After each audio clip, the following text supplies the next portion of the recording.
Hi viewers, I am Dr. Aditya Swamiyaji, Senior Consultant Orthopedic Joint Replacement and Foot and Ankle Surgeon.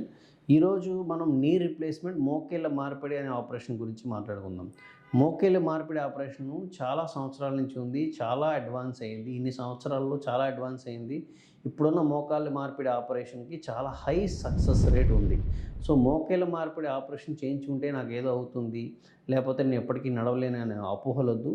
మోకేళ్ళ మార్పిడి ఆపరేషన్లో ఏదైతే మనకి damage అయిందో, మోకాళ్ళ పార్ట్లు ఏదైతే డ్యామేజ్ అయిందో వాటిని మాత్రమే రిప్లేస్ చేసి వాటి ద్వారా మనకి ఆ డ్యామేజ్డ్ పార్ట్ని తీయడం వల్ల, వాటిని రిప్లేస్ చేయడం వల్ల మెటల్ ద్వారా చాలా మటుకు పెయిన్ తగ్గిపోతుంది.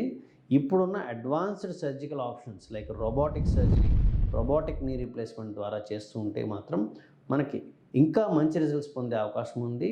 చాలా యాక్యురేట్గా మినిమల్ బ్లడ్ లాస్తో ఆపరేషన్ అయిన ఫ్యూ అవర్స్లో నడుస్తూ మనకి ఎంతో మంచి రిజల్ట్స్తో నీ రీప్లేస్మెంట్ ఆపరేషన్స్ ఇప్పుడు చేయడం జరుగుతుంది. ఎటువంటి భయాలు పెట్టుకోవాల్సిన అవసరం లేదు. నిజంగా మనకి నీ రీప్లేస్మెంట్ ఆపరేషన్ అవసరం అయితే కంపల్సరీగా చేయించుకునే అవకాశం ఉంది. భయపడాల్సిన అవసరం లేదు. మోకాల్ రిప్లేస్మెంట్ అనే ఆపరేషన్ పడుకునే ఆపరేషన్ కాదు. ఆపరేషన్ అయిన నెక్స్ట్ డే ఆ రోజు మధ్యాహ్నం నుంచి నడిపించేస్తాము. అండ్ కొన్ని రోజులు ఫిజియోథెరపీ తీసుకోవాల్సి వస్తుంది.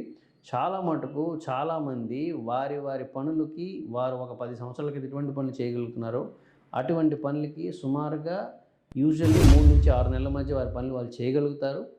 ఇనీషియల్ ఫ్యూ డేస్లో కొంచెం పెయిన్ ఉంటుంది. వెరీ స్మాల్ ఎక్సర్సైజ్ ఫిజియోథెరపీ లాంటి ఒక 2 నెలలు చేయవలసి ఉంటుంది.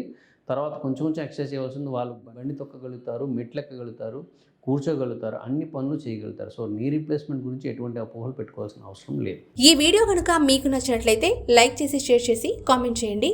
మా ఛానల్ని సబ్స్క్రైబ్ చేయడం మాత్రం మర్చిపోకండి. Thanks for watching.